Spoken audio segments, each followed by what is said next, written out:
संपदा त्याग आणि शांती, योग्याची संपदा त्याग आणि शांती, उभयलोकी कीर्ती सोहळा मान, येर येरावरी जायाचे उसने, भाग्यस्थळी देणे झाडावेसी, केलिया फावला ठाईचा तो लाहो, तृष्णेचा तो काहो काहवितो, येर येरावरी जायाचे उसने, भाग्यस्थळी देणे झाडावेसी, तुका म्हणे लाभ अकर्तव्या नावे, तुका म्हणे लाभ अकर्तव्या नावे, शिवपद जिवे भोगी जेल, येर येरावरी जायाचे उसने, भाग्यस्थळी देणे झाडावेसी, पांडुरंगा करू प्रथम नमन, पांडुरंगा करू प्रथम नमन, पांडुरंगा करू प्रथम नमन, पांडुरंगा करू प्रथम नमन, दुसरे चरणा संताया, दुसरे चरणा संताया, दुसरे चरणा संताया, त्यांच्या कृपादाने कथेचा विस्तार, त्यांच्या कृपादाने कथेचा विस्तार, त्यांच्या कृपादाने कथेचा विस्तार, त्यांच्या कृपादाने कथेचा विस्तार, बाबाजी सद्गुरुदास तुका, बाबाजी सद्गुरुदास तुका, बाबाजी सद्गुरुदास तुका. ओम नमो ज्ञानेश्वरा करुणाकरा दयाळा, तुमचा अनुग्रह लाधलो पावन झालो चराचरी. नमो सद्गुरु तुकया ज्ञानदीपा, नमो सद्गुरु सच्चिदानंद रूपा, नमो सद्गुरु भक्त कल्याण मूर्ती, नमो सद्गुरु भास्करा पूर्ण कीर्ती. मनोजवं मारुततुल्य वेगं जितेन्द्रियं बुद्धिमतां वरिष्ठं, वातात्मजं वानरयूथमुख्यं श्रीरामदूतं शरणं प्रपद्ये. आता अभिनव वाग्विलासिनी, जे चातुर्यार्थ कला कामिनी, ते श्री शारदा विश्वमोहिनी नमस्कारिली मिया. संपाद्य ज्ञानं च विधाय भक्तिं, विलोकितो येन समाधिराजः, वैराग्यवन्तं सुविचारयुक्तं नमामि जोगं शिरसा गुरुं तं. विठ्ठल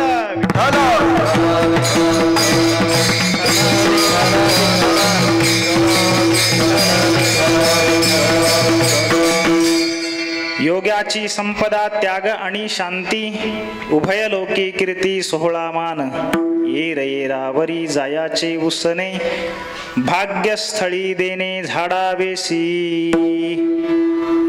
पुण्यसरीला इंद्रायणी मातेच्या पवित्र तटाकावरती विश्वमाऊली ज्ञानोबरायांच्या चरण सानिध्यामध्ये प्रातस्मरणीय सद्गुरु अमृतनाथ स्वामी महाराजांच्या छत्रछायेमध्ये परमात्मा पंढरीनाथाच्या कृपेनं आणि संप्रदायातील सर्व संत महंतांच्या आशीर्वादानं सद्गुरु अमृतनाथ स्वामी महाराज परंपरेचे थोर अध्वर्यू वैकुंठवासी स्वानंद स्वामी महाराज अर्थात बाबांच्या पुण्यतिथीच्या निमित्तानं आयोजित केलेल्या या 3 दिवसांच्या उत्सवातील आजची ही पहिल्या दिवसातील दुसऱ्या सत्रातली कीर्तनाची सेवा माझ्या वाट्याला आलेली आहे. सेवेकरता निवडलेला अभंग जगद्गुरु श्री तुकाराम महाराजांच्या गाथेतील अद्वैतपर प्रकरणातील 4 चरणाचा अभंग आहे आणि या अभंगातून तुकोबाराय महाराज भगवत भक्तांच्या जीवनाची संपन्नता सांगतात. विठ्ठल विठ्ठल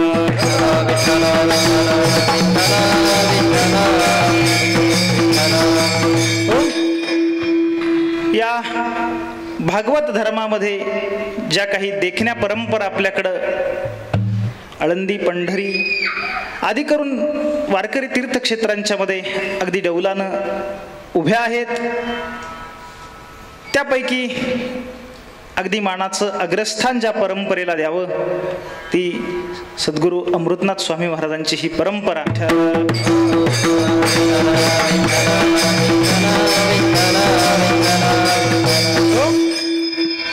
त्यामध्ये सद्गुरु अमृतनाथ स्वामी महाराजांच्या नंतर ही परंपरा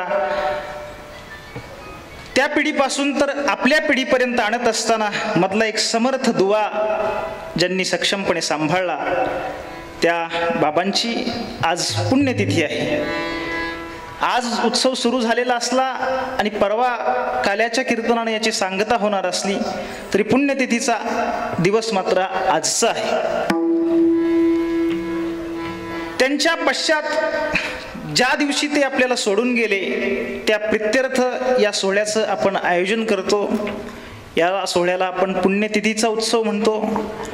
त्याला आपण पुण्यस्मरणाचाही उत्सव म्हणू शकतो आणि त्याला श्राद्ध म्हटलं तरी वावगं ठरू नये. कारण आपल्या अंतकरणामध्ये त्यांच्याप्रती असलेल्या अतीव श्रद्धेनं आपण ते करत असल्यामुळं, ते श्रद्धेनं युक्त असल्यामुळं ते श्राद्धही आहे. विठ्ठल विठ्ठल.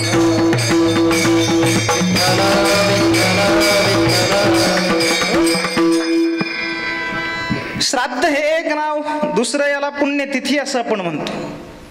तिथींचा विचार करत असताना आपल्याकडे कोणताही एक महिना साधारणपणे 30 किंवा 31 दिवसांचा असतो. त्यामध्ये 2 भाग आपल्याकडे पडतात भारतीय कालनिर्णय परंपरेमध्ये.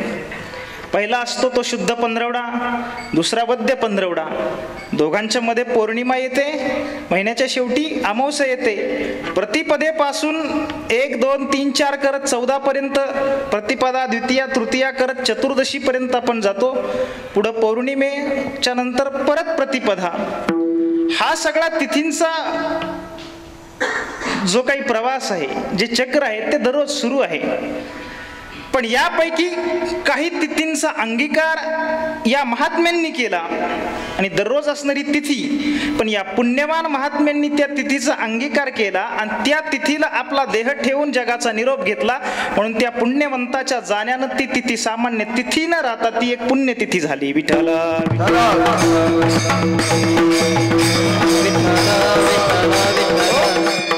म्हणून आज बाबांची ही पुण्यतिथी आहे.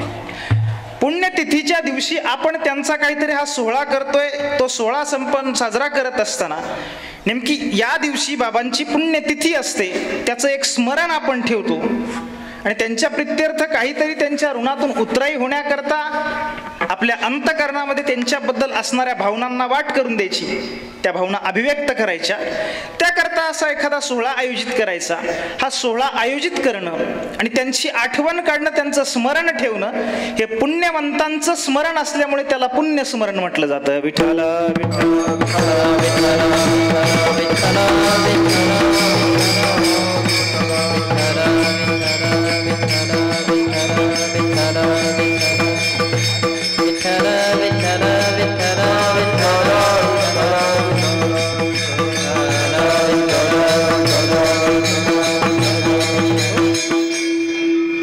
त्यांचं स्मरण आजच्या दिवशी करायचं, हे पुण्यवंतांचं स्मरण म्हणून त्याला पुण्यस्मरण असं आपण म्हटलं जातं.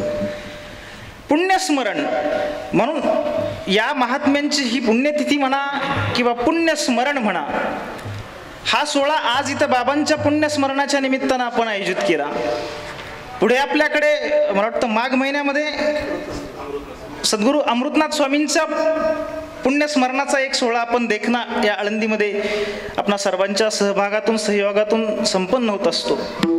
कार्तिकीला ज्ञानेश्वर महाराजांचा संजीवन समाधी सोहळा, अर्थात त्यालाही पुण्यस्मरण म्हटलं तरी काही वावगं नाही. या महात्म्यांची ज्या वेळेला आपण ही पुण्यस्मरण आणि त्या स्मरणाचा एक सोहळा साजरा करत असतो, त्यावेळेला एखाद्या महात्म्याचा हा पुण्यतिथीचा किंवा पुण्यस्मरणाचा सोहळा साजरा झाला किंवा तो सोहळा साजरा केलाच गेला नाही म्हणून त्यांच्यावरती फारसा काही फरक पडत नाही. वारकरी शिक्षण संस्थेचे अध्वर्यू वैकुंठवासी घुलेबाबा असं म्हणायचे, व एखाद्या वेळेला एखाद्या महात्म्याची पुण्यतिथी आपण साजरी केली म्हणून त्या उत्सवाच्या साजरीकरणानं त्या महात्म्याचं मोठेपण वाढत नाही, आणि एखाद्या वेळेला त्यांची आपण उत्सवाचे आयोजन नाही केलं आणि ती तिथी साजरी नाही केली म्हणून त्यांचं जे मोठेपण आहे ते तीळ मात्र कमी सुद्धा होत नाही. फरक पडतो तो तुम्हाला आणि मला पडतो. विठ्ठल विठ्ठल.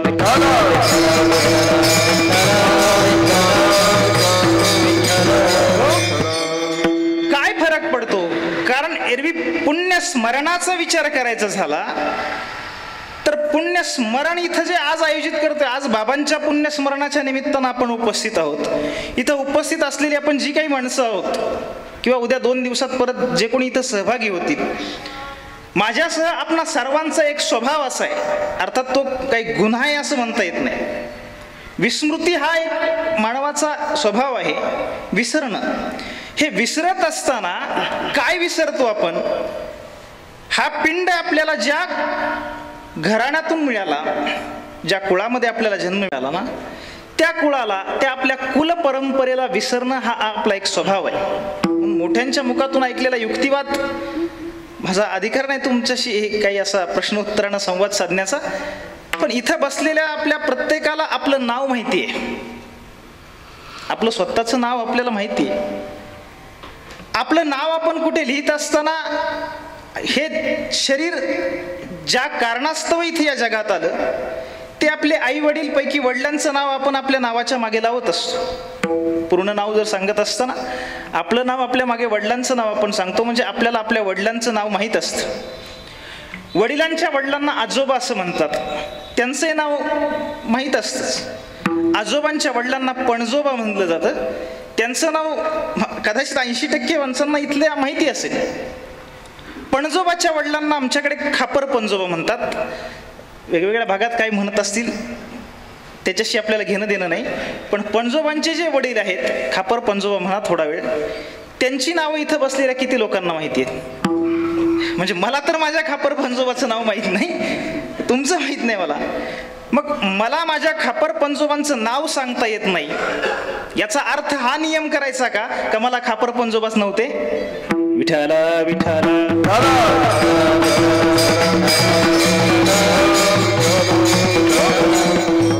म्हणजे आपल्या खापर पणजोबांच्या कार्यकालाचा विचार जर केला तर 200 वर्षांच्या पेक्षा जास्त काल त्यांचा कदाचित नसेल, 200 ते 250 वर्ष.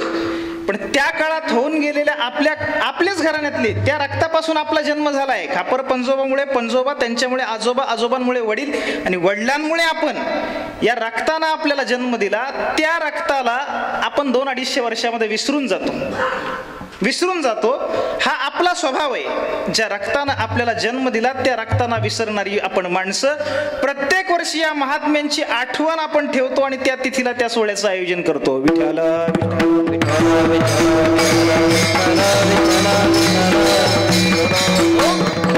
म्हणून ज्ञानेश्वर महाराजांचा सोहळा असेल, नामदेव महाराजांचा असेल 2 दिवसांनी आला, परत 2 दिवसानंतर सावता महाराजांचा सोहळा असेल, सद्गुरू अमृतनाथ स्वामींचा असेल, किंवा इथं बाबांचं पुण्यस्मरण असेल, त्यांच्या आणि आपल्या रक्ताचा विचार करायचा झाला तर प्रत्येक वेळेला आपला त्या महात्म्यांच्या रक्ताशी संबंध असेलच असं नाही. तरी सुद्धा रक्ताला आपण विसरतो, पण यांचा रक्ताशी संबंध नसताना सुद्धा आपण त्यांना लक्षात ठेवलेलं आहे. त्यांचं स्मरण आपल्याला राहतं आणि त्या विवक्षित वेळेला आपण त्यांचे हे पुण्यतिथीचे सोहळे साजरे करतो. एरवी या लौकिकामध्ये जीवन जगत असताना ज्याला लौकिकात जीवन जगायचे, आपल्या नावाच्या अस्तित्वाचा विचार ज्यांच्या ठिकाणी आहे, प्रामुख्याने आपण सगळे त्याच्यामध्ये आलो, याचा विचार करत असताना या जगात आपली प्रसिद्धी असावी. सगळेच जण प्रसिद्धीसाठी प्रयत्न करतात असं मात्र नाही, पण झालीच प्रसिद्धी तर कोणाला आवडत नाही, आवडते बऱ्याच जणांना. आपले अस्तित्व ज्या वेळेला आहे, आपण हयातीत असतानाही आपलं नाव सर्वदूर पसरावं, मी जिकडे जाईल तिकडे लोकांनी मला ओळखावं, माझी प्रत्येक ठिकाणी ओळख असावी, हा एक आपला स्वभाव आहे. हा फक्त आपल्या अस्तित्वापुरता स्वभाव आहे असं नाही, आपण गेल्यानंतर सुद्धा आपलं नाव या जगामध्ये शिल्लक असावं, ही महत्वाकांक्षा बऱ्याच सामान्य माणसांच्या अंतःकरणामध्ये असते, बऱ्याच जणांच्या. म्हणून आपण गेल्यानंतर आपल्या पाठीमागं आपलं नाव शिल्लक असावं, याचाच अर्थ आपली कीर्ती अजरामर व्हावी, याकरता अनेकांची धडपड आपल्याला या जगामध्ये दिसते. या धडपडीचा विचार करत असताना कीर्तीचा ज्ञानेश्वर महाराज ज्ञानेश्वरीच्या 2ऱ्या अध्यायामध्ये एक सुंदर ओवी सांगतात. लोक सायास करुणी भोवते, कावे चिती आपुली जीविते, परी वाढविते कीर्ती ते धनुर्धरा. एक वेळेला आपला जीव द्यायला तयार होतील, म्हणून जीवन जगत असताना जगण्याच्या कर्तृत्वानं नाव नाही झालं तर माणूस अशा पद्धतीनं मरतो का महाराष्ट्रभर त्याचे फ्लेक्स लागतात आणि मरणाची चर्चा होते, वेगळं सांगायला नको. विठ्ठला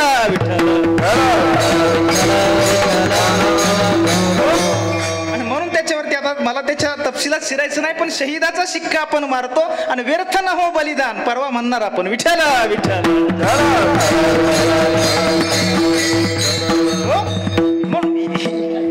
हा एक खटाटोप असतो. म्हणून गुरुवर्य बाबा आम्हाला पाठामध्ये एक अकबराची आणि बिरबलाची गोष्ट सांगायची.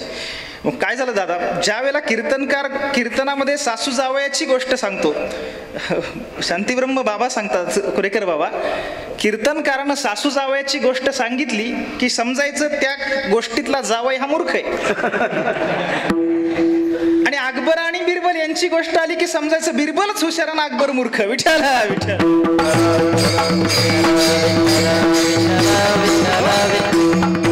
अकबर बिरबलाचा एक प्रसंग सांगितला जातो. एके दिवशी सहज अकबराला काही लहर आली आणि त्या लहरीमध्ये त्यानं बिरबलला सहज प्रश्न केला, बिरबल, तुमच्या हिंदू धर्माकडे मी ज्या वेळेला पाहतो त्यावेळेला तुमच्याकडे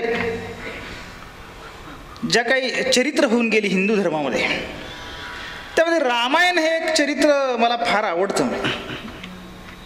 रामायण एक महाकाव्य आहे आणि रामाचं चरित्र सांगणारं ते आज हजारो वर्षानंतर सुद्धा त्या रामायणावरती विश्वास ठेवतात माणसं, त्याचं अनुकरण करतात.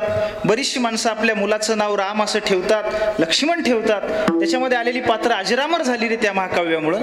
म्हणून रामचरित्राचं स्मरण ठेवणारं किंवा चरित्राचं ते अस्तित्व म्हणून फार वाङ्मय रूपानं असलेलं ते रामायण जसं अजरामर झालं, राम हा सुद्धा राजा होता.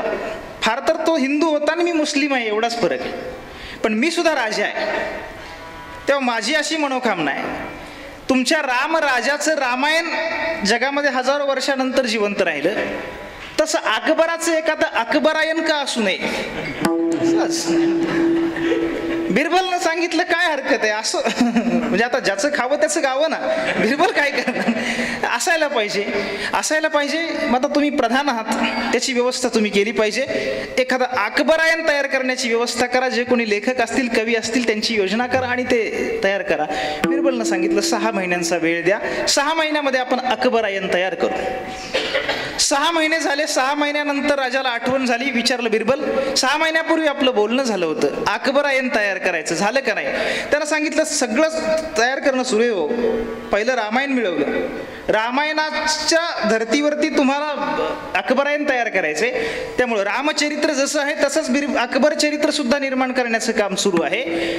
लेखक मंडळी त्याचं लेखन करतायत. अगोदर त्यांनी रामायणाचा अभ्यास केला. अडचण फक्त इथं आली म्हणे, जन्मापासूनचं सगळं चरित्र विवाहाच्या नंतरचं झालेलं आहे, पण रामायणाचा जो नायक आहे राम, त्या चरित्र नायकाच्या जीवनात एक प्रसंग असा आलेला आहे. रावण नावाच्या एका व्यक्तीनं त्या चरित्र नायकाची बायको पळवून नेलेली आहे. आपल्या चरित्राचे नायक तुम्ही आहात.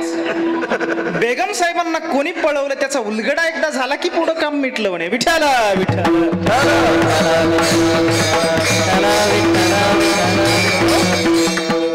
आता त्या चरित्र नायकाची बायको पळवून न्यायची आणि त्याचा नायक आपण असावा, हे फुटपाथवर भीक मागणाराला पण सहन होणार नाही, तो तर राजा आहे. त्यानं सांगितलं राहू दे, मग हे रामायणाच्या नादी नको लागू, जाऊ दे. रामायणा इतकाच मोठा ग्रंथ आहे आपल्याकडे, महाभारत आहे, आपलं एक महाभारत तयार कर. बिरबलनं सांगितलं ठीक आहे, आजपासून रामायण बंद, उद्यापासून महाभारताचं काम सुरू करतो. त्याला 6 महिन्याचा कालावधी द्या. दिला 6 महिन्याचा कालावधी. 6 महिन्यानंतर परत चौकशी केली, झालं का महाभारत तयार. ते म्हणे झालं. काय रामायणामध्ये जसा राम हा एकच चरित्र नायक केंद्रस्थानी होता आणि बाकी सगळी पात्र सभोवताली फिरायची, महाभारतात आता तसं काही नाही. प्रत्येक पात्र आपापली त्याची स्वतंत्र अस्तित्व आहे, त्या पद्धतीनं सुरू आहे. पण आता तू आपल्या घराण्याचं हे चरित्र किंवा महाभारत करायचं, प्रति महाभारत, सध्या प्रतीचा फार सुळसुळट आहे. विठ्ठल विठ्ठल.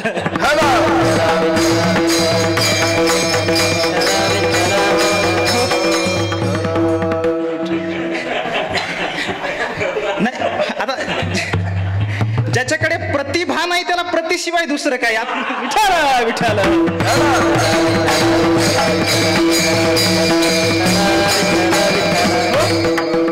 आता प्रति महाभारत तयार करायचं म्हणे. ते महाभारत तयार करत असताना त्यात असलेल्या ज्या व्यक्तिरेखा आहेत, त्या व्यक्तिरेखा म्हणजे आपल्या घरातली सगळी माणसं असावी. महाभारत निर्माण करत असताना पांडवांच्या घरामध्ये एक महिला अशी आहे म्हणे, तिचं नाव आहे द्रौपदी, विवाहित आहे, पण एक पत्नी तिला 5 पती आहेत, अशी व्यवस्था आपल्यामध्ये करा, काम संपलं. माझा मुद्दा संपला. रामायण असेल किंवा महाभारत असेल, यांची जी कीर्ती या जगामध्ये झाली ती माझी सुद्धा व्हावी याकरता ही अकबराची उठाठेव असेल. अशा उठाठेवी अनंत वेळेला माणसं करतात. त्याच्या पुढे जाऊन माऊलींची ओवी परत सांगायची झाली तर, का वेचिती आपुली जीविते, जीव द्यायलाही माणसं तयार होतात, पण काय परी वाढविते कीर्ती ते धनुर्धरा, या जगामध्ये आपली कीर्ती व्हावी याच्याकरता खटाटोप करणारा एक फार मोठा वर्ग जगामध्ये दिसतो. पण कितीही खटाटोप त्यांनी केला तरी त्या खटाटोपीला त्यांच्या यश येत नाही.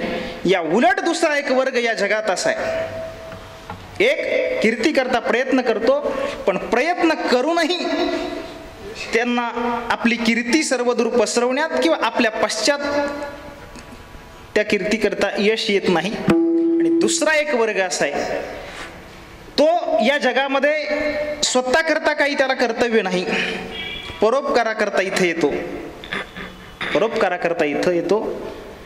इथं त्याला कर्तव्य काहीच नाही, परी तयाही कर्तव्य असे उरले लोका लागी ज्ञानोबराय म्हणतात. लोकांच्या करता तो कार्य करत असतो. हे कार्य करत असताना त्यांच्या कार्याची एक रीती ज्ञानेश्वर महाराजांनी सांगून ठेवली. मार्गाधारे वर्तावे, विश्व हे मोहरे लावावे, अलौकिक नोहावे लोकाप्रती. इथं एक स्वतंत्र मार्ग ते निर्माण करत नाहीत. वेद मार्गे मुनी गेले त्याच मार्गे चालिलो, अगोदरचा वेद प्रणित जो मार्ग आहे त्या मार्गानं जायचं आहे. त्या मार्गानं फक्त मला एकट्याला जायचं नाही, तर माझ्या सभोवताली सगळ्या जगाला या मार्गावरती आणायचं आहे, सगळ्या जगाला या मार्गावरती आणायचंय. पण या जगाला या मार्गावरती आणत असताना माझ्या मागून हे येतात म्हणून माझ्यापेक्षा हे सामान्य आहेत आणि मी त्यांच्यामध्ये विशेष आहे असं अलौकिक नोहावे लोकांप्रती. आपलं अलौकिकत्व या जगामध्ये ते मिरवत नाहीत. या पद्धतीनं ते कार्य करतात, या पद्धतीनं कार्य करतात. म्हणून एकट्याच्या उद्धाराचा विचार नाही, संपूर्ण लोकांच्या. म्हणून त्यांच्या पश्चात कीर्ती त्यांची होते, अलौकिकाचा विचार ते करत नाहीत. म्हणून माझी कीर्ती व्हावी असा विचार ते करत नाहीत, पण त्यांचं कार्य हे त्यांच्या कीर्तीला पाठीमागं कारणीभूत ठरतं. म्हणून पुण्यतिथी मगाशी मी बोलत होतो, या पुण्यवंतांनी या तिथीला देह ठेवला म्हणून त्यांची पुण्यतिथी. या पुण्याईचा विचार करत असताना फक्त माझ्या एकट्याच्या जीवनात मला पुण्य मिळावं याच्याकरता हे प्रयत्न करत नाहीत, तर मी ज्या पुण्याच्या मार्गावरती आहे त्या पुण्याच्या मार्गावरती संपूर्ण जगाला आणावं. त्याकरता वेळ पडली तर माझ्या व्यक्तिगत जीवनावरती तुळशीपत्र ठेवण्याची वेळ आली तरी सुद्धा ती तयारी असते.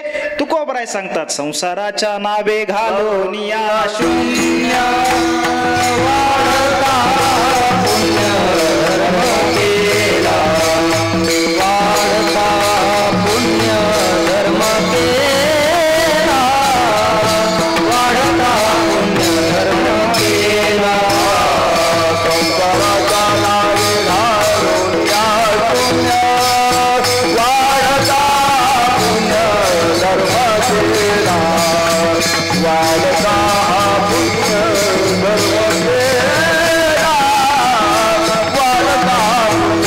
धर्म केला, वाढता पुण्य धर्म केला, वाढता पुण्य धर्म केला. संसाराच्या नावे घालोनिया शून्य वाढता पुण्य धर्म केला, वाढता पुण्य धर्म केला. संसाराच्या नावे घालोनिया शून्य वाढता पुण्य धर्म केला, वाढता पुण्य धर्म केला. संसाराच्या नावे घालोनी या शून्य म्हणजे व्यक्तिगत माझ्या जीवनावरती तुळशीपत्र ठेवायची वेळ आली तरी चालेल, पण वाढता हा पुण्य धर्म केला. आणि म्हणून त्यांची पुण्य स्मरण साजरी होतात, कोणाची नाही. बाकी किती जणही कीर्ती करता धडपडले तरी पाठीमागे त्याची कीर्ती राहत नाही. त्याच्या कीर्तीचा म्हणजे पुण्याईचा सोहळा साजरा होत नाही. हा पुण्याईचा मार्ग जगाकरता खुले करणारे. म्हणून बाबांच्या बाबतीत बोलायचंच झालं किंवा या परंपरेच्या बाबतीत, दादा मी प्रत्यक्ष पाहिलं नाही पण असं ऐकलं, रामदास बाबा मनसुख त्यांच्याबद्दल फारसं मला माहीत नाही, पण एका मोठ्या व्यक्तीच्या मुखातून मी त्यांचं एक वाक्य ऐकलं. हरीश महाराज माफ करा, पण मनसुख महाराज असं म्हणायचे म्हणतात, देशावरच्या शेकडो लोकांनी माळा घातल्या देशावरच्या शेकडो लोकांनी जरी तुळशीच्या माळा घातल्या तरी त्यात काही विशेष नाही, पण एक आगरी माणूस माळकरी झाला तर समजावं वाघ शाकाहार करायला लागला. विठ्ठल विठ्ठल.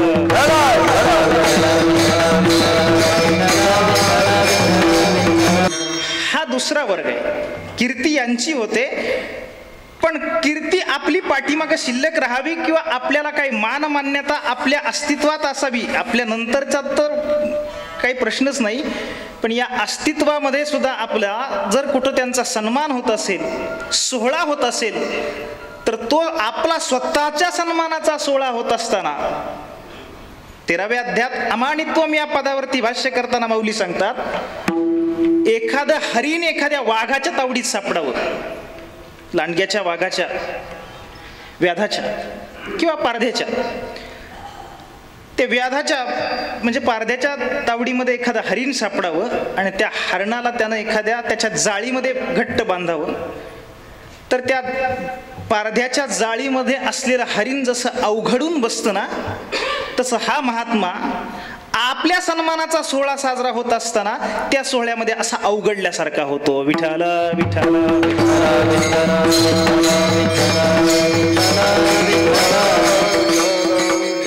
इथं अवघडल्यासारखा होतो आणि म्हणून पूज्यता डोळा न देखावी स्वकीर्ती काणी नायकावी. आपलं मोठेपण ते डोळ्यानं पाहत नाहीत किंवा नको वाटतं त्यांना मोठेपण, मोठेपणापासून स्वतःला दूर ठेवतात आणि स्वतःची कीर्ती ते कानानं ऐकत नाहीत. तरी सुद्धा आज 750 वर्षानंतर ज्ञानेश्वर महाराजांची कीर्ती दिवसेंदिवस वाढते.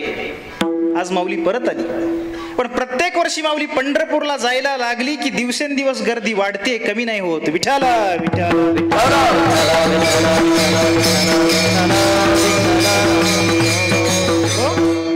त्यांची कीर्ती अशी त्यांच्या मागे 750 वर्ष झाली तरी ज्ञानेश्वर महाराजांची कीर्ती अबाधित आहे, किंबहुना दिवसेंदिवस तिचा विस्तार होतोय. कीर्तीची स्वतःला अपेक्षा नाही तरी सुद्धा त्यांची कीर्ती त्यांच्या पश्चात हजारो वर्ष किंवा ते जिथं वास्तव्यात आहेत तिथूनही 1000 किलोमीटर दूरपर्यंत कीर्ती पसरते.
ज्ञानेश्वर महाराज अधिक भावंडांचं वर्णन इथं करतात. त्यांची कीर्ती उभारिला ध्वज धी लोकावरी ऐशी चराचरी कीर्ती त्यांची, चराचरामध्ये त्यांची कीर्ती आहे.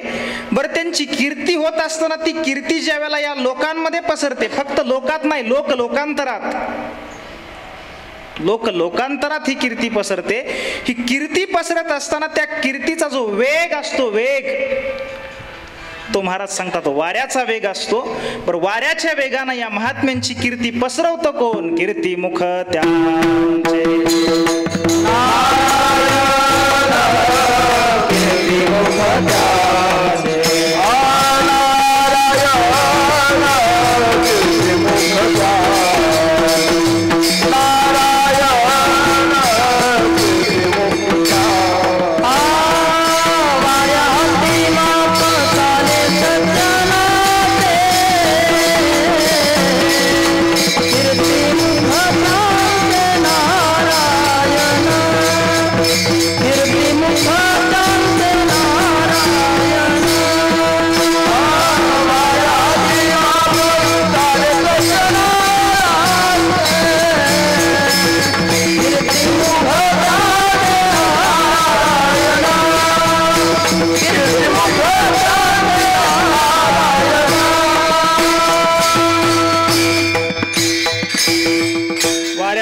माप चाले सज्जनाचे, कीर्तिमुख त्यांचे नारायण. स्वतः परमात्मा या महात्म्यांची कीर्ती सर्वदूर पसरवतो, सर्वदूर पसरवतो.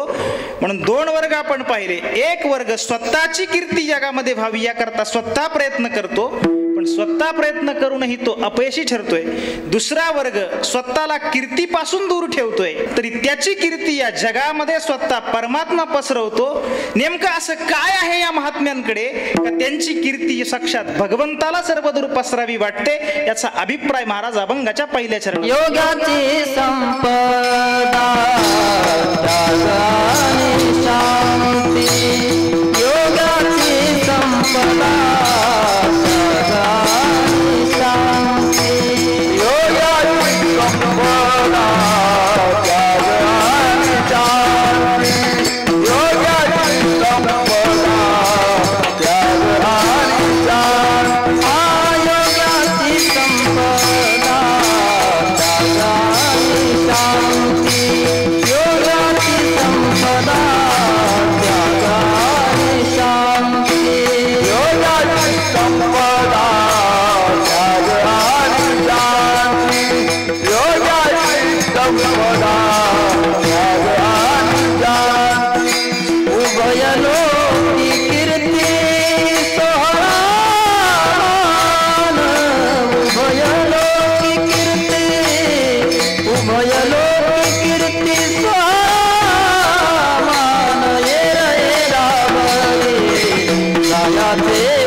संपदा त्याग आणि शांती, उभयलोकी कीर्ती सोहळा मान.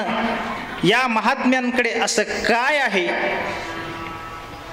त्या महात्म्यांच्या श्रीमंतीचं अर्थात संपन्नतेचं वर्णन महाराज करतात. योग्याची संपदा त्याग आणि शांती. या महात्म्यांकडे अशी एक संपत्ती आहे. संपदा शब्दाचा अर्थ आहे संपत्ती. काय संपत्ती आहे? त्या संपत्तीचा उल्लेख महाराज करतात. त्याग आणि शांती. त्याग आणि शांती ही संपत्ती या महात्म्यांच्याकडे आहे. त्या संपत्तीच्या जोरावरती उभयलोकी कीर्ती सोहळा मान. हे महात्मे जिथून या पृथ्वी तलावरती अवतरित झालेले असतात. कुठून आले याचा विचार तुकोबरायांनी सांगितलं. आम्ही कुठून आलो? आम्ही वैकुंठवासी.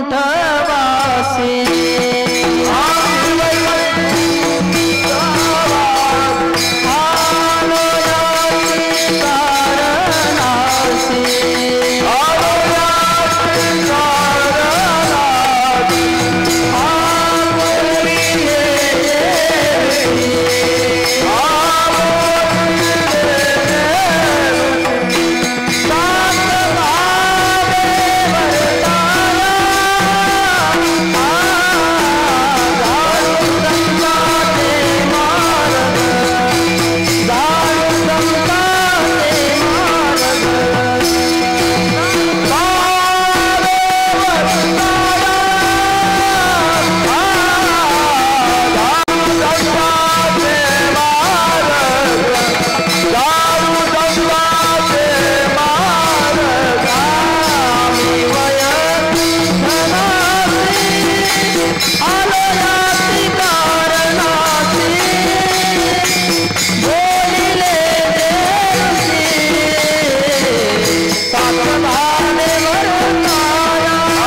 वैकुंठ शब्दाचा इथं लोकविशेष असा अर्थ घ्या. या वैकुंठ लोकातून ते या मृत्यू लोकात आले. इथं त्यांनी कार्य केलं आणि इथल्या कार्याचा त्यांचा गवगवा अर्थात कीर्ती फक्त इथंच होते असं नाही, त्या वैकुंठामध्ये सुद्धा यांच्या कीर्तीचा सोहळा साजरा होतो. तुका म्हणे गाजे वैकुंठी सोहळा,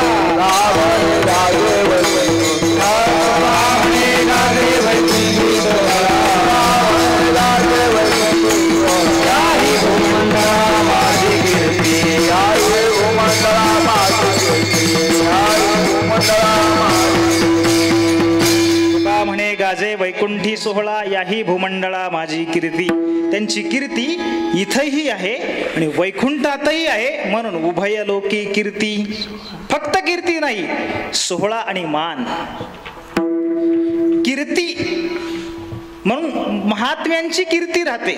अर्थात महात्मा ओळखायचा म्हटलं तर महात्मा ओळखण्याकरता थोडक्यात सांगून पुढे जातो. काही बहिरंग खुणा महात्म्या ओळखण्याकरता नाही आहेत.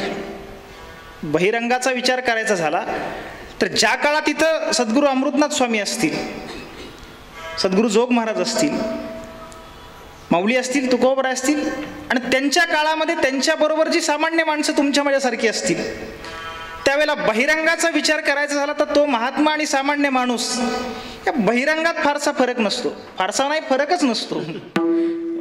कारण बहिरंगाचा अर्थात बहिरंगाचा विचार करायचा झाला तर शरीरदृष्टीनं जर बोलायचं झालं तर मानवी शरीराचा असा एक विशिष्ट नियम आहे. त्याच्यात अपवादांचा विचार सोडा. माणसाचं शरीर म्हटलं की त्याला 2 हात, 2 पाय, 2 डोळे, 2 कान हा नियम झाला. अपवादानं एखाद्याला एखादा अवयव कमी अधिक असू शकतं, त्याला आपण व्यंग किंवा अपंग म्हणतो. त्यांचा विचार इथं नाही. पण सामान्यपणे एक बाह्य दृष्टीनं मानवी शरीराची एक विशिष्ट रचना आहे आणि हाच नियम महात्म्यांच्या बाबतीतही शरीरदृष्ट्या लागू आहे.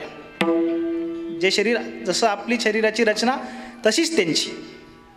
मग महात्मा हा शरीरावरून नाही ठरत, महात्मा हा अंतरंगावरून ठरतो.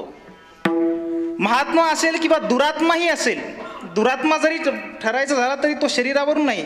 जरी आपण एखाद्याला राक्षस, डाकू, गुंड, दहशतवादी काही म्हणत असलो तरी त्याचं शरीर काय असं अकराळ विकराळ नसतं. कधी कधी दिसायला तो फार सोज्वळ असतो.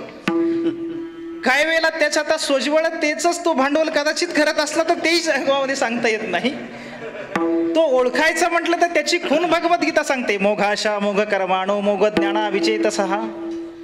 आणि जाऊ दे, यांचा विस्तार करणं नको असं तिथं माऊलीही म्हटले. मग ते वाचा जेत विसवे ते साधू कथा, साधूची कथा ऐकायची असेल, साधू म्हणावं कोणाला, तर तिथं जो विचार भगवद्गीता सांगते, महात्मानस्तुमाम पार्थ दैवीम प्रकृतिमाश्रिता. हा महात्मा कोणाला म्हणायचं? ज्याच्या अंतकरणानं दैवी प्रकृतीचा आश्रय केला तो महात्मा. विठ्ठल विठ्ठल.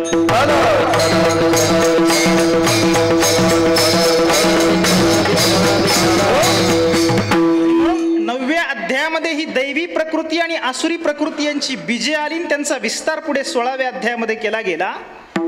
दैवी प्रकृतीचा आश्रय अंतकरणानं केला की त्यावरून तो महात्मा ठरतो. एरवी अंतकरणाचा विचार सांगायचा झाला तर वेदांतशास्त्र पंचमहाभूतांचा मिलित सत्वअंशाचा परिणाम म्हणजे अंतकरण सांगतो.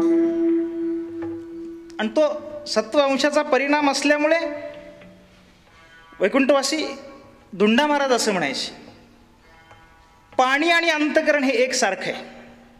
पाणी आणि अंतकरण या 2 गोष्टी एकसारख्या आहेत आणि त्या दोघांचाही स्वभाव स्थिरता असा आहे. महाराजांचा युक्तिवाद सांगतो. महाराज सांगायचे पाण्याचाही स्वभाव स्थिरता असा आहे आणि अंतकरणाचाही स्वभाव स्थिरता असा आहे. तरी सुद्धा आता आपण इंद्रायणीवरती गेलो तर पाणी आपल्याला स्थिर आहे असं दिसणार नाही का? आत्ता आपण नदीच्या कडेला गेलो तर वारा वाहत असेल आणि येणाऱ्या वाऱ्यामुळे ते पाणी चंचल झालेलं दिसेल, त्याच्यावरती काही लाटा निर्माण होतील. पाण्याचा स्वभाव स्थिरताच आहे, पण त्या स्थिर असलेल्या पाण्याला वाऱ्यानं चंचल बनवलं. काही वेळेला वारा येत नाही, पण काठावरून जाणारा कोणीतरी एखादा आपला सहज हातात एखादा दगड घेतो, पाण्यामध्ये टाकतो, पुढे निघून जातो. तो पुढे निघून जातो म्हणून दगड गपचूप खाली पडत, दगड जिथं टाकलं तिथं जातो, तो दगड असतो ना.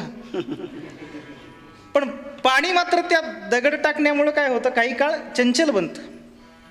काही वेळेला वाऱ्याची झुळूकही नसते, कुणी दगडही मारत नाही, तरीसुद्धा पाणी हलताना दिसतं. का? वरून पाण्याची लाट, वाऱ्याची झुळूक नाही, वरून कुणी दगडही टाकलेलं नाही, पण त्या पाण्याच्या अंतरंगात असलेले जे काही जलचर आहेत, मग मासे असतील, एखादा साप असेल, खेकडे असतील, अजून काय असेल ते असेल, त्यांनी आतमध्ये आपली हालचाल केली की त्यांच्या आतमधल्या त्या वळवळीनं ते पाणी चंचल झाल्यासारखं दिसतं. एरवी पाण्याचा स्वभाव स्थिरता आहे. तेच नियम इकडं अंतकरणाकडे लावायचा. तो सत्वगुणांचा परिणाम असल्यामुळे ते स्थिरच आहे. पण बाहेरून त्यानं काहीतरी पाहिलं, रस्त्यानं जाताना एखादी समजा वरातच पाहिली, पाठाला जाणाऱ्या विद्यार्थ्यांनी म्हणतोय मी, मला वाटतं माझी विद्यार्थ्याकरता तो नियम नसावा. आपुली आपण विठाल विठाल,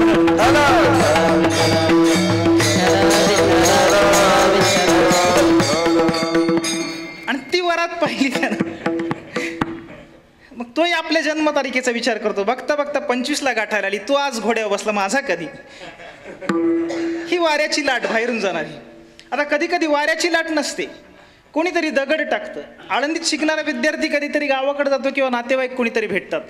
किती दिवस राहिला अजून शिकायचं? किती झालं होय, आता काहीतरी बघावं. याला म्हणायचं कोणीतरी दगड टाकणं. तर दगड टाकला की मग ते परत काहीतरी चलबिचल त्यातली होते. आता कधी कोणी वरूनही दगड टाकत नाही, वाऱ्याची झुळूकही नसते, पण आत असलेल्या विकारांनी वळवळ केली की ते आतल्या विकारांच्या वळवळीनं ते चित्त परत चंचल बनतं. विठाल विठाल.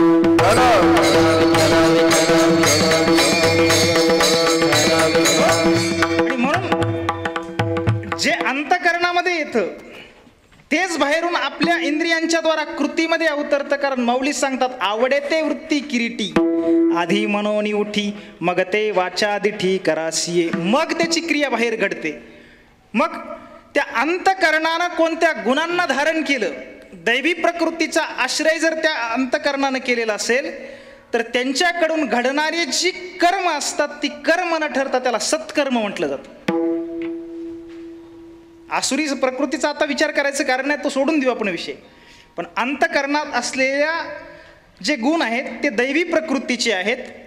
आता हे दैवी आणि आसुरी हे पारिभाषिक शब्दांना पर्यायी शब्द थोडा वेळ आपण सद्गुण किंवा दुर्गुण हे घेतले तर घ्या सांभाळून थोडा वेळ. म्हणून दैवी प्रकृतीचे गुण म्हणण्याऐवजी थोडा वेळ आपण त्याला सद्गुण म्हणू.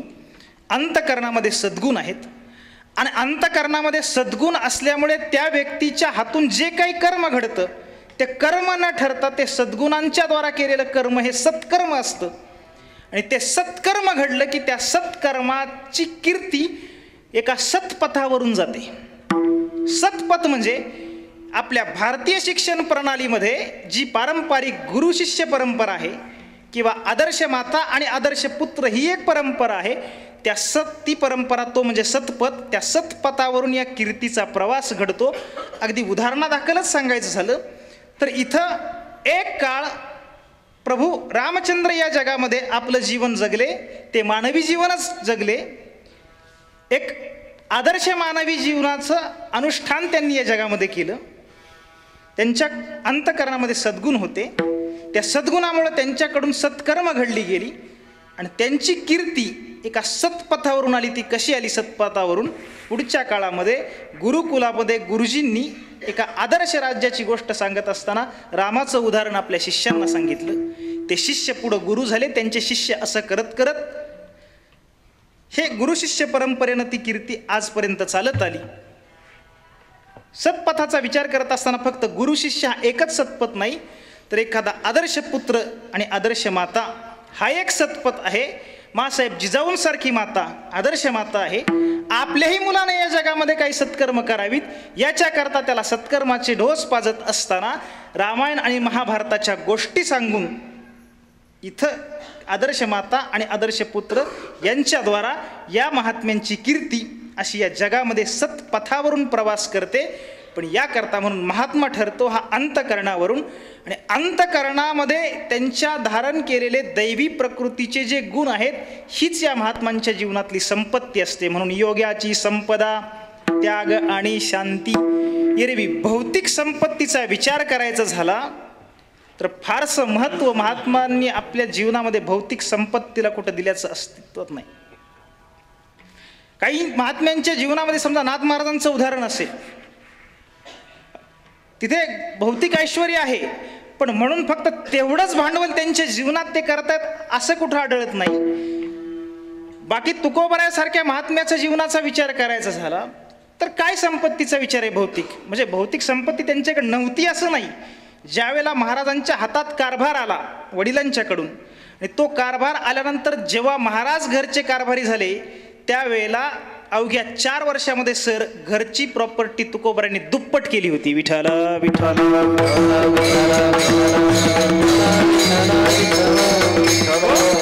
आणि मग नंतर आपल्या अंतःकरणात असलेले ते औदार्यानं परत त्यांनी कर्जमाफी वगैरे ह्या प्रकरणात पुढे दरिद्री झाले, हा विषय वेगळा.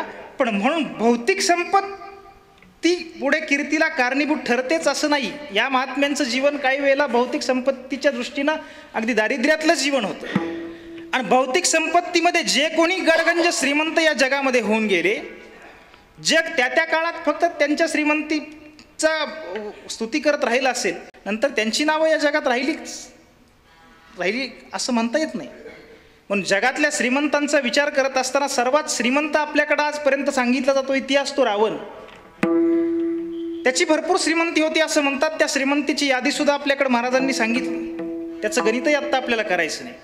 तो श्रीमंत होता, त्याच्या एवढे श्रीमंत आपले तुकोबराय नाहीत, ज्ञानेश्वर नाहीत. भौतिक दृष्टीनं त्याच्या एवढा कदाचित आपल्या भारतातला एकही महात्मा श्रीमंत नसेल.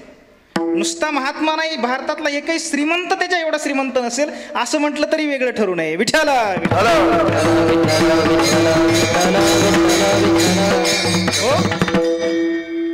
तो श्रीमंत होता.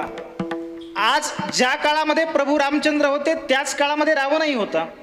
आज प्रभू रामाचंही नाव आहे, रावणाचं सुद्धा नाव आजही आहे. माहिती आहे आपल्याला रावण, त्याचं नाव आज शिल्लक असेल, पण नाव शिल्लक आहे म्हणून त्याला सन्मान रावणाला नाही कोणी देत. आपल्या मुलाचं नाव जितक्या आवडीनं माणूस राम ठेवतो,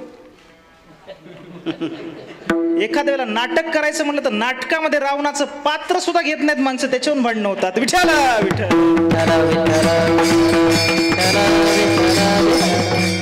आता तुम्हाला एकट्यालाच सगळी पात्र करायची असल्यामुळे त्यात तुम्ही करत असलं तर मला माहित नाही. विठ्ठल विठ्ठल.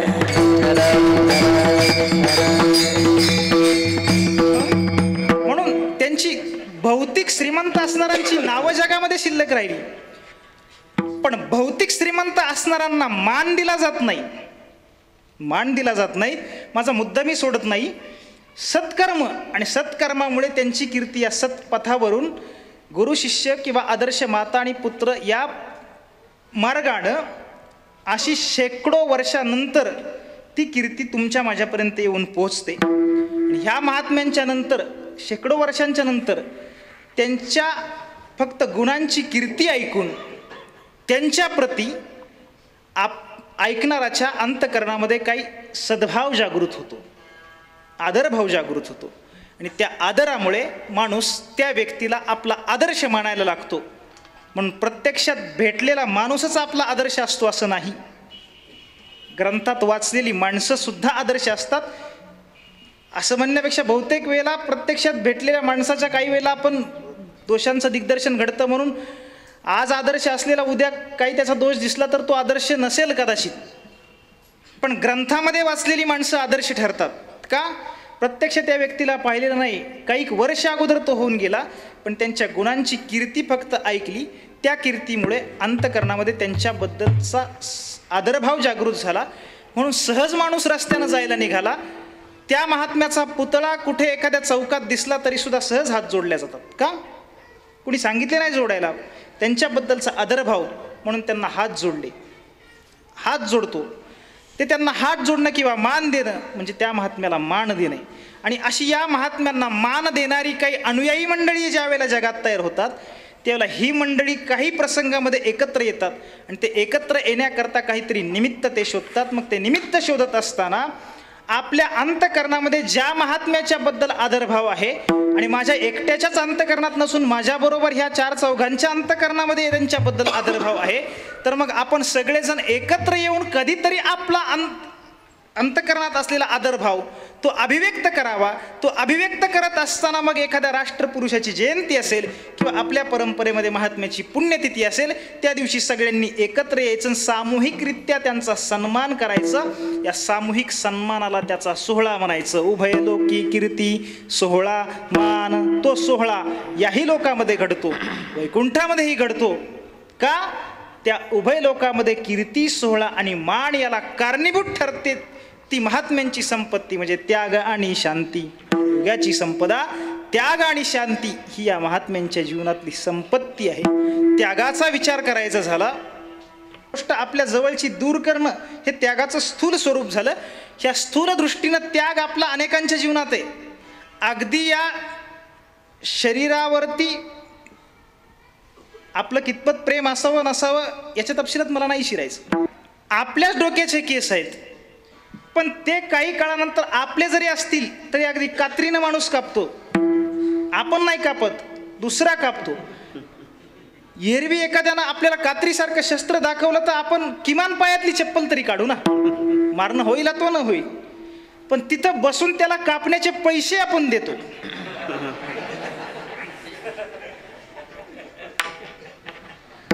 आपल्याच हातांची पायांची बोटाची नखं वाढली तर ती वाढल्यानंतर आपल्याच हातानं आपण ती धारदार शस्त्रानं कापून टाकतो. त्यागच केला ना. केसाचा त्यागच आहे, नखांचा त्यागच आहे. हा त्याग एक त्यागाचं स्थूल स्वरूप झालं. ही जवळची गोष्ट दूर केली, अनावश्यक आहे ती, म्हणून अनावश्यक असलेली गोष्ट दूर करणं हा त्याग झाला. पण जिथं तुकोबराय ज्या त्यागाचा विचार सांगतात त्या त्यागाचा विचार करायचा झाला तर अगदी फक्त कार्याचा त्याग नाही, कारणासह कार्याचं समूळ उच्चाटन म्हणजे त्याग. म्हणून 16व्या अध्यायामध्ये या दैवी प्रकृतीच्या गुणांचा विचार सांगत असताना जे 26 गुण सांगितले, त्या 26 गुणांच्या पैकी त्याग आणि शांती हे 2 गुण इथं महाराजांनी अभंगात सांगितले. आणि ते 2 गुण तिथं श्लोकामध्ये जोडून आले एकमेकाला, त्याग आणि शांती. तिथं त्यागाचा विचार सांगत असताना ज्ञानेश्वर महाराज त्यागाची लक्षणं सांगताना सांगतात. काही उदाहरणं माऊलींनी सुरुवातीला सांगितली. एखादा मातीचा घट आहे, त्या घटाचा फक्त त्याग करायचा असेल तर तो त्याग करताना माऊली सांगतात घटाला उपादान कारण असणारी जी माती आहे त्या मातीचा एकदा त्याग केला की घटाचा पुन्हा त्याग करण्याची स्वतंत्र गरज पडत नाही. आता ते घट आणि पट बाबा सांगतात आपले 5वीला पुजले ते अभ्यास करणाराचे. पटामध्ये असलेल्या तंतूचा त्याग केला की परत पटाचा स्वतंत्र त्याग करण्याची गरज नाही. एखाद्या झाडाचा त्याग करायचा म्हटलं तर ते झाड कदाचित तोडायचं म्हटलं आपण तर ते जमिनीबरोबर आपण तोडलं तर खाली असलेली मुळं कदाचित त्याची परत फुटू शकतील. पण झाडाचं समूळच उच्चाटन करायचं म्हटलं तर एकदा त्याचं बीज चुलीमध्ये टाकलं, अग्नीमध्ये बीज जाळून टाकलं, कारण बीजामध्ये झाड उत्तरूपानं राहते ना. एकदा बीजाचा त्याग केला की झाडाचा त्याग करण्याची स्वतंत्र गरज पडत नाही. एखाद्या भिंतीवरती चित्र काढलेले, ते भिंतीवरचं चित्र त्यागायचं म्हणून त्याच्यावरती त्या आचारसंहितेच्या काळात पेपरनं झाकतात. आता त्यात ते शिवाजी महाराजांचं चित्र का झाकतात ते मला अजूनच उलगडलं नाही. विठ्ठल विठ्ठल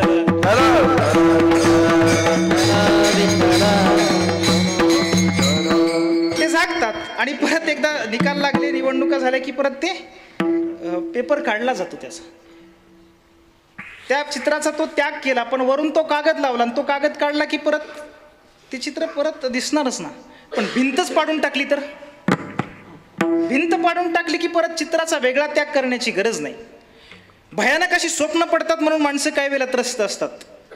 खूपच वाईट स्वप्न पडलं, खूपच वाईट स्वप्न पडलं, मग स्वप्नावरती उपाय, मग झोपण्याची दिशा बदला, उशाला हे ठेवा ते ठेवा असं काय. पण काही वेळेला दिशा बदलली तर स्वप्नही आपली दिशा बदलतं.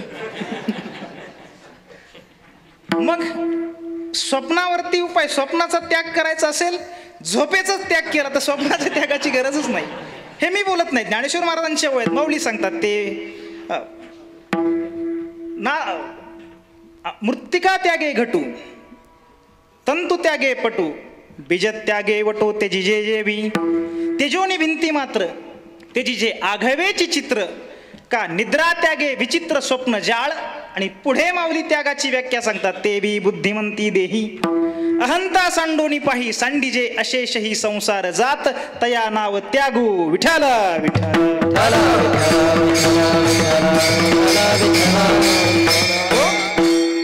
त्या मातीच्या त्यागानं जसा घटाचा त्याग, झोपेच्या त्यागानं जसा स्वप्नाचा त्याग, तसं माऊली सांगतात बुद्धिमान जो पुरुष आहे अर्थात जो महात्मा आहे तो आपल्या ठिकाणी असलेल्या अहंकाराचा त्याग करतो. आणि एकदा अहंकाराचा त्याग झाला की मग त्याची जे आगामी संसार जात संपूर्ण दृश्य संसाराचा त्याग होतो. हे त्यागाचं लक्षण तुकोबराय सुद्धा त्यागाची हीच व्याख्या करतात. त्याग तरी ऐसा करा, त्याग तरी ऐसा करा, त्याग तरी ऐसा करा, त्याग तरी ऐसा करा. अहंकारा गवळावे, अहंकारा गवळावे, अहंकारा गवळावे, अहंकारा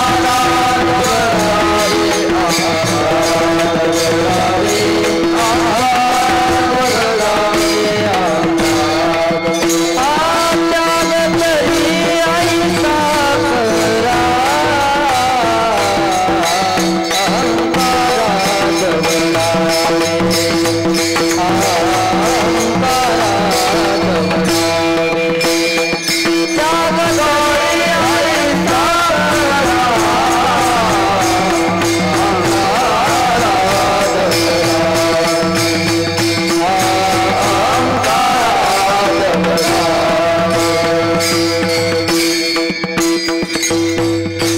त्याग तरी ऐसा करा, अहंकारा गवळावे, ऐसा करा अहंकारा दवडावे. एकदा अहंकाराला दूर सारलं की बाकी पुन्हा त्याग करण्याकरता काही शिल्लक राहत नाही. म्हणून सामान्यपणे असणारा त्याग तुमच्या माझ्या जीवनातला आणि हा अहंकाराचा त्याग करतानाही अगदी सहजतेनं त्यांच्या जीवनामध्ये त्याग घडतो. म्हणून त्यागामध्ये एक 2-3 प्रकार आपल्याकडे सांगितले जातात. एक अनिवार्य त्याग, दुसरा सकाम त्याग आणि तिसरा सहज त्याग. बाप्पा त्याची उदाहरणं सांगत असतात. अनिवार्य त्याग, एखादा माणूस प्रदक्षिणा करत असताना इंद्रायणीवरती गेला आणि पुंडलिकाच्या पाठीमागं तो पाय धुण्याकरता खाली वाकला. प्रवासातून येत असताना सुट्टी राहिलेली काही 1-2 रुपयाची चिल्लर वरच्या खिशात होती. त्यातलं 2 रुपयाचं एक नाणं पटकन त्याच्या समोर पाण्यात पडलं. त्याला टाकायचं होतं का? टाकायचं नव्हतं, पण खिशातून पडलं की माणूस त्याची व्यवस्था करतो, म्हणतो कृष्णार्पण. खेड्यामध्ये ताजने महाराज चुलीवरती ते दूध ठेवतात तापायला, महिला मंडळी दूध चुलीवरती तापायला ठेवतात आणि त्यावेळेला काय तिथंच बसत नाही ती मावी दुसरी कामं करत असते. ती कामं करता करता घरातलं कोणीतरी पोरगं सांगतं दूध उतू जाऊन ते चुलीमध्ये सांडलं. ती आजी सांगते असू देते अग्नीला समर्पित. तिला अग्नीला नव्हतं समर्पित करायचं. आता ते गेलेलं परत घेताच येत नाही, अनिवार्य त्याग. दुसरा आहे त्याला सकाम त्याग म्हणतात. घरात असलेले 5-50 हजार रुपये आपल्या हातानं काढायचे आणि बँकेत नेऊन ठेवायचे. त्याग झाला आपल्या घरातून, पण तिथं त्याची व्यवस्थाही केली जाते. आज रोजी टाकलेले 7 वर्षानंतर त्या 50 हजाराचे 1 लाख रुपये मिळतील. त्याग आहे, पण सकाम त्याग, काहीतरी कामना. तिसरा त्याग आहे तो सहज त्याग.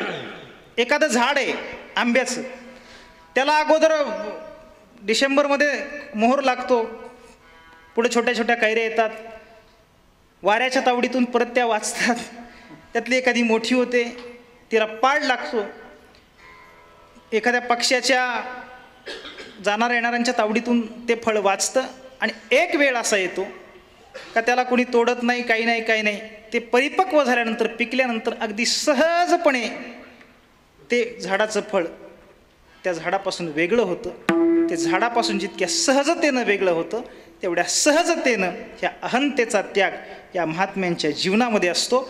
आणि अहंतेचा एकदा त्याग झाला की त्या अहंतेच्या त्यागानंतर, म्हणून त्याग आणि भोग या 2 गोष्टीचा विचार करायचा झाला तर मला चुकलं तर कीर्तनानंतर सगळे तुम्ही दुरुस्त करा, पण धाडसाने एक वाक्य बोलतो. त्याग आणि भोग या दोन्ही गोष्टी प्रत्येक वेळेला एकमेकाच्या विरोधातच असतील असं समजू नका. काही वेळेला काही गोष्टींचा त्याग हा कोणत्या तरी भोगासाठी पूरक असतो. हे पारिभाषिक वाक्य नाहीच पटलं तर दररोजच्या व्यवहारातलं वाक्य सांगतो. आपल्या बोलता बोलता आपण सहज बोलतो, काही पाने केली कोई विठाल विठाल.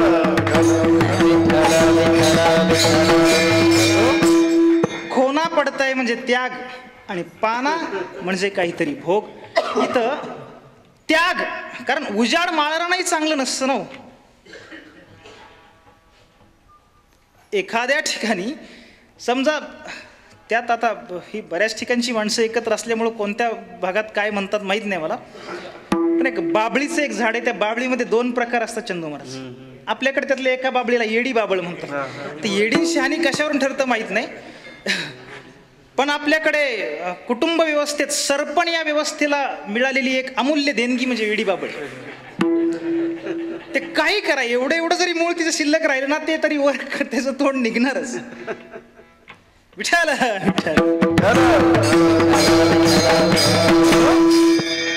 एखाद्या शेतकऱ्याची शेत जमीन जर दुर्लक्षित झाली तर त्या ठिकाणी अशा काही वेड्या बाबळी उगवतात आणि ती शेती अशी विद्रूप होऊन जाते. त्यावेळेला ती विद्रूप झालेली शेती दुरुस्त करण्याकरता त्यात असलेल्या त्या वेड्या बाबळी असतील, अजून काय असतील झुडपं, ती काढून टाकली, शेत स्वच्छ झालं. फक्त शेत स्वच्छ केलं आणि ती झाडं झुडपं काढून टाकली म्हणजे त्यांचा त्याग केला आणि स्वच्छ केलं, त्यालाही काही अर्थ नाही ना. जे स्वच्छ केलेलं त्याच्यामध्ये काहीतरी चांगल्याची पेरणी करावी, काहीतरी चांगल्याची पेरणी असावी.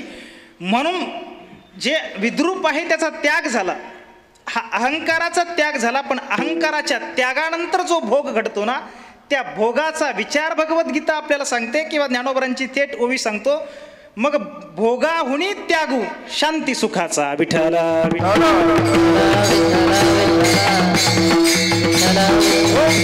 श्रेयो हि ज्ञानम अभ्यासात ज्ञानात ध्यानम विशिष्यते ध्यानात कर्मफल त्यागत त्यागात शांती अनंतरम. त्यागाहुनी भोगू शांती सुखाचा. अहंकाराचा त्याग झाला की त्या अहंकाराच्या त्यागानंतर हा शांतीचा भोग प्राप्त होतो. आणि म्हणून त्यागाच्या पुढे शांतीची व्याख्या सांगताना माऊली तिथं शांतीची व्याख्या सांगतात. गिळोनी ज्ञेयाते ज्ञाता ज्ञान हि मागुते हारपे जे निरुते ते शांती पैगा. हा अहंकाराचा त्याग झाल्यानंतर जी शांती प्राप्त होते त्या शांतीतली आता फरक मी किंवा प्रकार सांगत बसत नाही. शांतीतला किंवा परमशांती ज्याला म्हणतात ती परमशांती, अर्थात ज्याला स्वरूप शांती म्हटलं जातं, ती स्वरूप शांती या महात्म्यांना आपल्या जीवनामध्ये प्राप्त झालेली असते. कारण स्वरूप शांती प्राप्त झाल्यानंतर तिथं ज्ञाता ज्ञेय आणि ज्ञान ही त्रिपुटी राहत नाही. कारण त्रिपुटी का राहत नाही, त्यातला ज्ञाता गेला म्हणजे अहंकार अगोदर गेलेला आहे, ते त्यागाचं स्वरूप. म्हणून त्याग गेला, त्याग गेल्यानंतर त्या त्यागामध्ये अहंकार गेला, ही त्रिपुटी गेली. आणि जिथं त्रिपुटी जाते हरपे जे निरुते ते शांती पैगा. ही त्रिपुटी जिथं जाते त्याला शांती असं म्हणतात. ही माऊलींनी केलेली व्याख्या. आणि म्हणून ही त्याग आणि शांती ही या महात्म्यांच्या जीवनातली संपत्ती आहे. संपदा, योग्याची संपदा. पण संपत्ती कशाला म्हणतात? फक्त एक वस्तू तुमच्याजवळ असेल तर एका वस्तूला संपत्ती म्हणता येत नाही. संपत्ती इंग्रजीत त्याला प्रॉपर्टी आपण म्हणतो. एक वस्तू जवळ असली तर ती संपत्ती नसते. त्या एका वस्तूला सहाय्य करणाऱ्या काही अनेक गोष्टी जिथं एकत्र येतात त्याला संपत्ती म्हणतात. जे ते एक एका ते पोखी ऐसे बहुत पदार्थ एकी संपादिजती लोकी ते संपत्ती म्हणजे 16व्या अध्यायात माऊलींनी व्याख्या केली संपत्तीची. अनेक पदार्थ एकत्र येतात पण कसे? एक एका ते पोखी, एकमेकाला मदत करणारे. समजा 4-5 पदार्थ आहेत, ते 4-5 पदार्थ कोणते? जर मृदंग असेल त्याला गठ्ठे असतील, हातोडी असेल, कणिक असेल, ही गोडी असेल, ह्या 5 गोष्टी एकत्र आल्या तर त्याला प्रॉपर्टी म्हणा. नाहीतर फक्त एक गठ्ठा, एक माईक, एक टाळ आणि पेटी, काय करणार हे 4 गोष्टी एकत्र येऊन? एकमेकाला सहाय्य करणाऱ्या अशा अनेक गोष्टी जेव्हा एकत्र येतात तेव्हा त्याला संपत्ती म्हणतात. जर त्याग आणि संपत्ती ह्या 2 गोष्टी एकमेकांना मदत करणाऱ्या आहेत म्हणून त्याला संपत्ती म्हटलं. योग्याची संपदा, त्याग आणि शांती. ही त्याग आणि शांती ही या योग्यांच्या जीवनातली संपत्ती आहे. आणि या संपत्तीच्या जोरावरती या मृत्यूलोकातही आणि वैकुंठ लोकातही, जे लोकात आणि लोकांतरात उभय लोकामध्ये त्या त्याग आणि शांतीच्या जोरावरती या महात्म्यांची कीर्ती होते, त्यांना मान मिळतो आणि त्यांचा सोहळा होतो. म्हणून या महात्म्यांनी आपल्या जीवनामध्ये त्याग आणि शांती कमवायची आणि त्या मोबदल्यात जगानं त्यांना मान द्यायचा, त्यांचा सोहळा संपन्न करायचा आणि त्यांची कीर्ती पसरवायची.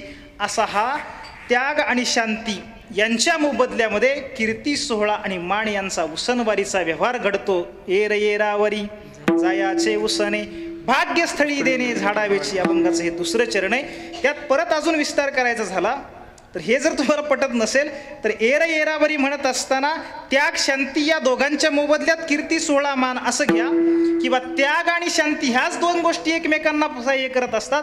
त्यामुळं काही गोष्टी त्यागाकडून शांतीला आणि शांतीकडून त्यागाला, म्हणून उसनवारीचा व्यवहार त्याग आणि शांती या दोघांच्यात घ्या, किंवा त्याग शांती या दोघांचा मिळून कीर्ती सोहळा आणि मान यांच्या बाबतीमध्ये घ्या.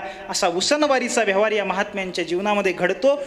आणि म्हणून या महात्म्यांच्या जीवनामध्ये ही त्याग आणि शांती असते म्हणून त्यांना मान दिला जातो, सोहळा त्यांचा साजरा केला जातो. याच्याकरता उदाहरण इथं तुकोबराय सांगतात, भाग्यस्थळी देणे झाडावेसी.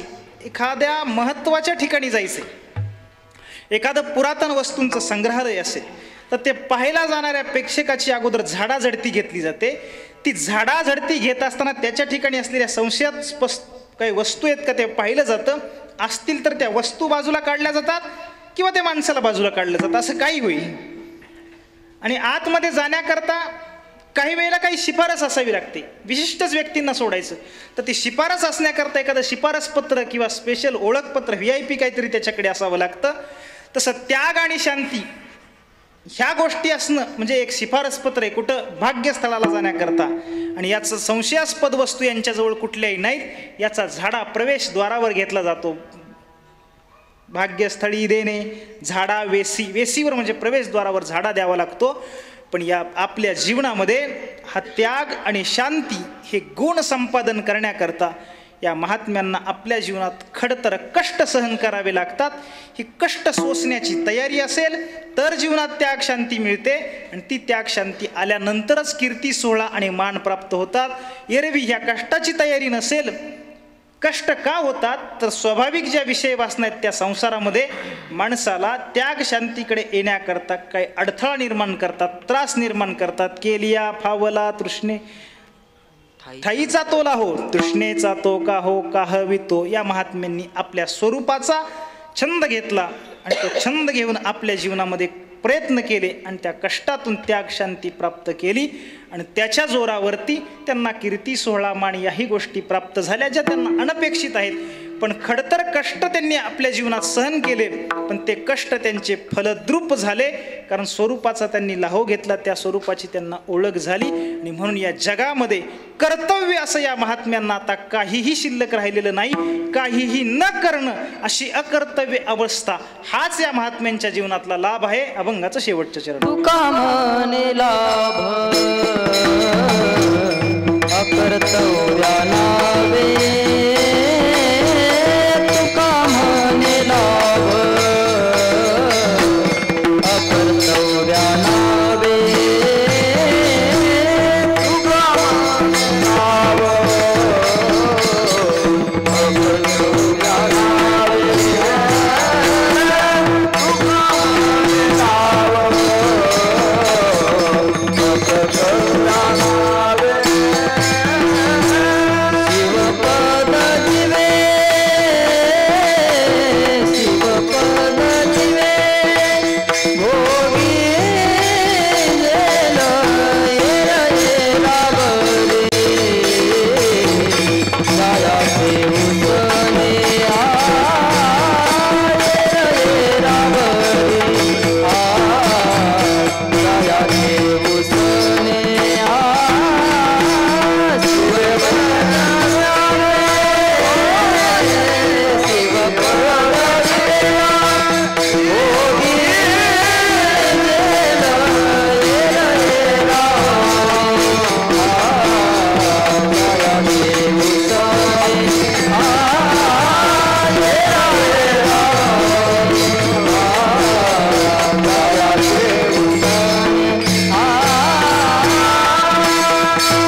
लाभ अकर्तव्या नावे शिवपद जिवे भोगी जेल. या भगवत भक्तांच्या जीवनाची संपन्नता सांगणारा हा अभंग आहे. असं वाक्य मी सुरुवातीला बोललो होतो. महात्म्यांच्या जीवनाचा विचार यात सांगितला. मी भगवत भक्त असं म्हटलो नाही. अभंगातला पहिला शब्द आहे तो म्हणजे योग्याची. इथं योग्याची म्हणत असताना ज्या योग्यांचं वर्णन तुकोबराय करतात तो नेहमीप्रमाणे योगी म्हटलं की आपल्या डोक्यात येणारा जो अर्थ आहे तो अर्थ इथे घेण्याचं कारण नाही.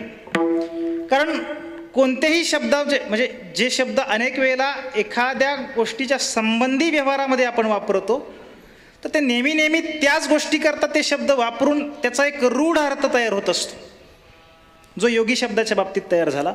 उदाहरणादाखल 1 मिनिटात सांगायचं झालं तर व्यसन असा शब्द जर कोणी उच्चारलं तर आपल्या डोळ्यापुढे काय येतं? हे जे मादक पदार्थ आहेत नशा आणणारे हे आपल्या डोळ्यासमोर येतात व्यसन म्हटलं की. पण व्यसन शब्दाचा लक्षण जर पाहायचं झालं तर जी गोष्ट माणूस नेहमी करतो सतत ती गोष्ट करत असताना त्या गोष्टीचा कधी कंटाळा येत नाही आणि ती गोष्ट माणूस आवडीनं करतो त्याला व्यसन असं म्हणतात.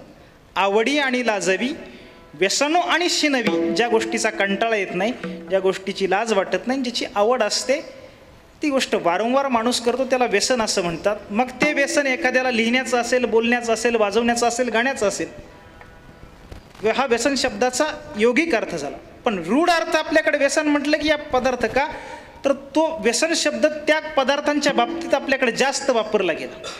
तसं योगी म्हटलं की योग म्हटलं की आपल्या डोळ्यापुढे लगेच हठयोग या सविकल्प समाधी निर्विकल्प समाधी ध्यान धारणा अष्टांगादी ह्या सगळ्या गोष्टी डोळ्यापुढे येतात. हा झाला रूढ अर्थ. पण योगिक अर्थाने योग शब्दाचा अर्थ पाहायचा झाला तर युज या धातूपासून योग शब्दाची निर्मिती झाली. आणि युज म्हणजे जोडणे, 2 गोष्टी एकत्र येणे किंवा जोडणे याचा अर्थ आहे योग. व्यवहारात सुद्धा आपण प्रयोग करतो. दिवाळीपासून खूप मुली पाहिल्या हो, वारी पण निघून गेली. काय ह्या वर्षी काय नाही आला? योगच आला नाही. योग आला नाही म्हणजे योग म्हणजे 2 गोष्टी एकत्र येणं याला योग असं म्हणतात. मग त्या 2 गोष्टी कुठल्याही एकत्र असतील तर त्याला योग म्हणायचं. इथं अभंगातल्या शेवटच्या चरणाचा विचार करायचा झाला तर महाराज सांगतात शिवपद जिवे भोगी जेल. शिवपद आणि शिवपदाचा भोग जीवाच्या ठिकाणी घडतोय याची थेट व्याख्या शब्दशः करायची झाली तर ज्ञानेश्वरीच्या 12व्या अध्यात्म माऊली या भगवत भक्तांच्या विचार सांगताना सांगतात जीव परमात्मा दोन्ही बैसोनी ऐक्यासनी जयाच्या हृदय भवनी विराजेती. याला म्हणायचं योग. जीव आणि ब्रह्म यांचं ऐक्य हाही एक योग आहे आणि हा जीव ब्रह्म ऐक्य योग या महात्म्यांनी आपल्या जीवनात साधला. शिवपद जिवे भोगी जेल आणि हा असा योग यांनी जीवनात साधल्यामुळे ते योगी आहेत. आणि त्या योग्यांचं वर्णन योग्याची संपदा त्याग आणि शांती उभय लोकी कीर्ती 16 मान ज्ञानेश्वर माऊली ज्ञानराज माऊली ज्ञानेश्वर माऊली